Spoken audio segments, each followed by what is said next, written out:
சிங்கப்பூரில் பூன்லே அப்படிங்கிற ஒரு இடத்துல நைட் ஒரு 8-9 மணி எல்லாம் ஆயிடுச்சுனாலே அங்கே இருக்கிற அந்த கேக்கு இதெல்லாம் சேலுக்கு வச்சிருக்கிறதெல்லாம் என்ன பண்ணுவாங்கன்னா எது எடுத்தாலும் $1 அப்படின்னு போட்டுருவாங்க. எப்படின்னா நார்மலாக அதை எடுத்தால் $1 80 காசு $2 அந்த மாதிரி இருக்கும். லேட் ஆகும்போது என்ன பண்ணிடுவாங்கன்னா $1 அப்படின்னு போட வச்சுருவாங்க. நம்ம அந்த நேரம் எடுத்தோம்னா $1 நிறைய வாங்கலாம். நான் இந்த போர்டை பார்க்கும்போது கரெக்டாக ஒரு 8-10 ஆயிடுச்சு போர்டு வச்சுருக்காங்க. இதுக்கு மேலே நம்ம இந்த போர்டு வச்சதுக்கப்புறமா நம்ம எடுத்தால் $1. ஆக்சுவலாக அது கேக்கு கிடையாதுங்க, அது பேர் பன்னு. நீங்கள் அந்த பக்கம் இருக்கிற கேக்கெல்லாம் எடுத்திங்கன்னா அது வேறு ரேட்டு. இந்த பன்னுன்னு சொல்கிறாங்க. நம்மளை பொறுத்த வரைக்கும் பேக்கரின்னு சொன்னாலே கேக்குன்னு சொல்லி பழகிடுச்சு. இந்த ஐட்டம் இந்த சென்டரில் இருக்கிற பாக்ஸில் நிறைய இருக்குது, எக்கச்சக்கமான வெரைட்டிஸ் இருக்குது. எது எடுத்தாலும் ஒரே ரேட்டு தான்.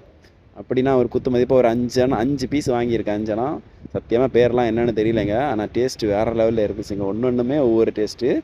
பேர்லாம் ஆனால் ஒன்றும் தெரியல, ஒவ்வொன்றும் ஒவ்வொரு ஃப்ளேவரு டிஃப்ரெண்ட் டேஸ்ட்டில் இருந்துச்சு. இது வேறு லெவல் டேஸ்ட்டுங்க. அப்படி இனிப்பாக சொல்லவே முடியாத அளவுக்கு டேஸ்ட்டு வேறு லெவலில் இருந்துச்சு. இது கொஞ்சம் பரவாயில்ல. இது சாண்ட்விச் மாதிரி, அந்த சாண்ட்விச் எல்லாம் இருக்குல்ல அந்த மாதிரி இருந்துச்சு. ஆனால் இதுக்கு ஒன்றுக்கும் ஒரு பேர் இருக்குது, எனக்கு தெரில. ஆனால் இன்னொரு வாட்டி திரும்ப போகணும் அப்படின்னு சொல்லி இருக்குது.